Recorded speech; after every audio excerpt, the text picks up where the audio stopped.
Beautiful picture out there. Hope you're off to a good start on this Sunday. We have Jeff Gorgini and Russ Bliss here with some buy low and sell high tips for week 5 of fantasy football. Thanks for being here, guys. You bet. Thank you. Another exciting week that we're looking forward to, and there are some folks you probably want to get rid of on your roster. That's right. Well, you know, throughout the season, one of the things that you do in fantasy football is you look for players to pick up and you look for players to drop so you can improve your roster. Okay. So we're going to continue with that theme and talk about some buy low and sell high candidates. Okay. So who do we want to start with? Well, we want to start with the buy low. Chris Cooley, a tight end for the Washington Redskins, a great player, hasn't been playing like everybody thought he would. He's going to come around, as well as Braylon Edwards, a wide receiver for the Cleveland Browns. Oh, okay. Again, we talked about the law of averages. These are guys that haven't really started real fast, and we think they've got bigger upside. So these are guys that you may want to look at and you get for a real good price. All right, and you have to do that. You have to watch. Just because they've had some down weeks doesn't mean they're gonna. That's right. They're gonna stay down. Eventually, they'll have their time in the spotlight, right? You got it. All right, now there's some guys who have probably had their run already and are done. That's right.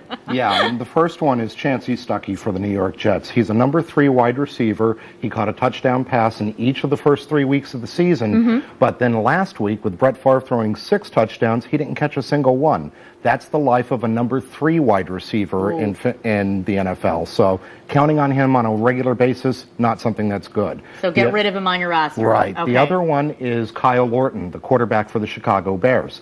He's had 2 good games back-to-back now, but he's not someone that you can really count on to consistently put up those types of numbers on a regular basis in that run-heavy Bears offense. Yeah. So if he has a good game this week against Detroit, which has got a bad defense, Kyle Orton's a guy you can get rid of and get good value in return for. Okay, and we also have super sleepers, too. What are super sleepers? Well, I'm going to turn that over to Russ. Super sleepers are players that are totally off the radar right now. No one's talking about them in the national media. They're guys that in the future, a few weeks down the road, they're going to start to get more attention. And this week, our super sleeper for this week is... Forgetting about it already, huh? I can't believe that. I know, I'm sorry. Jesse Chapman, the running back for the New York Jets. I looked at the notes. Jesse Chapman served a 4-game suspension for the New York Jets to start off the season. And now Jesse Chapman is back in practice. Neither the 2 running backs that the Jets have, Thomas Jones nor Leon Washington, are averaging 4 yards a carry. They're under that. And they've only scored 1 touchdown combined in 4 games.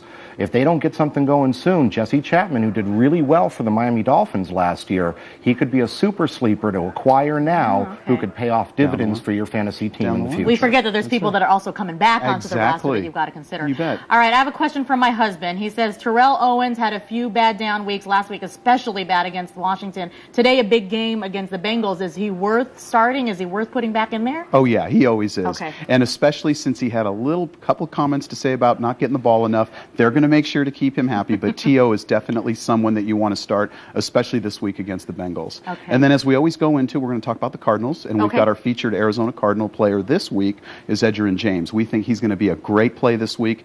He had a real good week last week, and we predict him to do about 72 yards and score a touchdown. So we think he's going to be a good play against a tough Buffalo team. All right. That, of course, game today at 1 o'clock. All right. Fantasy football. A lot of people are doing this, of course. I mean, we're talking millions across the country. And is it true that a lot of folks spend their time at work wasted, I guess, on fantasy footballs, like Gary Harper, who I always hear on the phone mentioning all these football names, and I look at him and I know it's fantasy football? Yeah, it is, Tess. And actually, there's been surveys, people have written about it, people have claimed that $8 billion is lost wages during NFL season. The fact of the matter is that people do pay attention, and as a matter of fact, Yahoo has reported on Monday mornings, their website, their traffic explodes Monday morning. People come into work, the first thing they do is they check their stats from the week before to see how their fantasy teams did. So this is something that's really, really true that people have commented on. But it's also good for the morale, so, you can't take it away. And if it gets you in the good mood, then you're more progressive during the workday. That's right. All right, last but not least, we always have a giveaway for our 3 TV viewers. This week, a fantasy football gift card. The first person that emails Jeff at fantasyfootballstarters.com with which Arizona Cardinal running back scored 2 touchdowns last week. Okay. They're going to win that gift card, the first person. Okay. So we've got that promo. Jeff at fantasyfootballstarters.com. Thank you very much, Russ. I'm sorry, my mouth is just all over the place today. That's okay. I need water. Russ and Jeff, thanks, you guys. We'll see you next Sunday. Thank you.